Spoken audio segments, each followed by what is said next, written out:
Let's talk about something that's on pretty much everyone's mind right now: AI agents. You're going to be working with them probably sooner than you think, whether you're writing code or, just writing emails.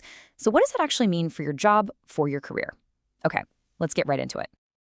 So, let's just start with a number that'll kind of make you sit up a little. By 2030, it's projected that 90% of jobs won't be eliminated, but they will be significantly changed by AI. Now, this isn't some far off sci fi thing. This is the reality of work, and it's coming fast. And look, when you see a number like 90%, the first question that probably pops into your head is, am I about to be replaced? Is a robot coming from my desk? And the short answer is no. But the longer answer, well, that's where things get really interesting. And that's really the key here. We've got to completely reframe how we think about this. AI agents aren't really designed to take over your entire job. Nope. They're designed to take over specific tasks within your job. And that is a huge fundamental shift in how we need to look at automation. Okay, so before we go any further, what exactly is an AI agent? It's not just a chatbot, right? An AI agent is an AI that has a goal. It can actually use your software, go through a bunch of different steps, and even learn from what happens, all without you having to micromanage every little thing. Think of it less like an assistant you have to direct and more like an autonomous coworker. This is probably the best way to think about it. Imagine your job as a playlist. Some of those tracks, they're the creative, strategic ones that need your unique talent. Those are your big solos. But let's be honest, a lot of the tracks are repetitive, right? Copying data, sending follow-up emails, running the same report every week. The AI agent is the DJ that just handles all those repetitive tracks for you, freeing you up to absolutely nail your solos.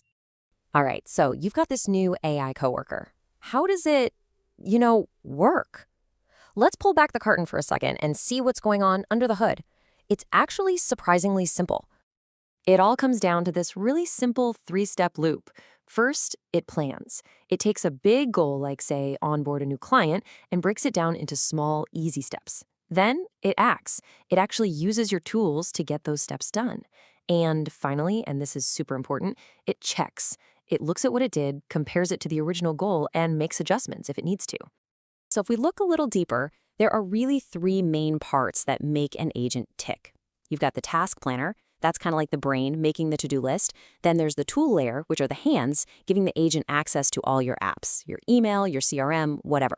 And finally, you have the guardrails and policies. This is the conscience. This is what sets the rules, like never spend more than $100 or always get approval for a refund over $50. Let's make this super real for a second. Picture this. A customer support ticket comes in.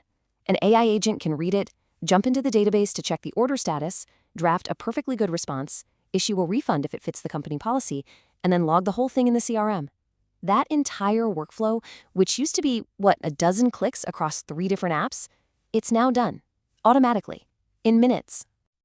Okay, so these agents sound pretty powerful, right? But, and this is a big but, they are not a silver bullet. You can't just throw them at every problem. Knowing where to use them, and just as important, where not to, is absolutely critical. So where do they really shine?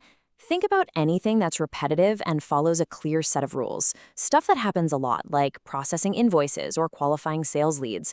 They're also fantastic for drafting the first version of a report or summarizing a super long document. But on the flip side, you absolutely do not want to use them for high-stakes decisions where the rules are fuzzy, or for brand new problems you've never seen before, or, and this is obvious, any situation that needs real human empathy. And you can see this logic playing out right now in the real world. Customer support is, no surprise, a huge one, automating ticket responses. Sales and marketing are using agents for lead research and outreach. Finance, HR, IT, even software development. They're all finding those perfect repetitive workflows to hand over to their new digital teammates. So you might be thinking, hold on, haven't we had automation for years with things like RPA? And yeah, you're right, but here's the difference. Old school RPA is rigid. If a website button moves, the whole thing breaks. Agents, though, are super adaptable. They're also way faster to set up than outsourcing an entire department, and they can be a lot cheaper at scale. They just hit this perfect sweet spot of being flexible and fast. This all sounds great in theory, but how do you actually start? Where's the on button? Well, the good news is you don't need a massive IT project or a team of data scientists. You can start small, you can start safe. Here's how you take that first step. This is your roadmap, and it's super simple. First, just pick one thing. One single task that drives you nuts because it's so boring and repetitive. Map out the steps, then connect the agent to your tools. But, and this is key, only give it permission to read data, not change anything. Let it run in shadow mode for a bit, where it just suggests what it would do. If it's doing a good job, you can flip it into supervised mode, where it needs your final okay before it actually does anything. It's a crawl, walk, run approach. Totally safe. All right, so if you forget everything else, just remember these 3 things. First, your job isn't going anywhere, but that playlist of tasks you do every single day, it's about to get a major remix. Second, the time to start messing around with this is right now. Just pick one small thing. And third, and this is the big one, remember that the future isn't about you versus the machine. It's about combining your human judgment with the machine's speed. That's your new superpower. And that brings us right back to where we started. Your job is a playlist. So the real question for you isn't if you'll use an AI agent to handle some of those tracks, it's when and where. Which track are you going to automate first?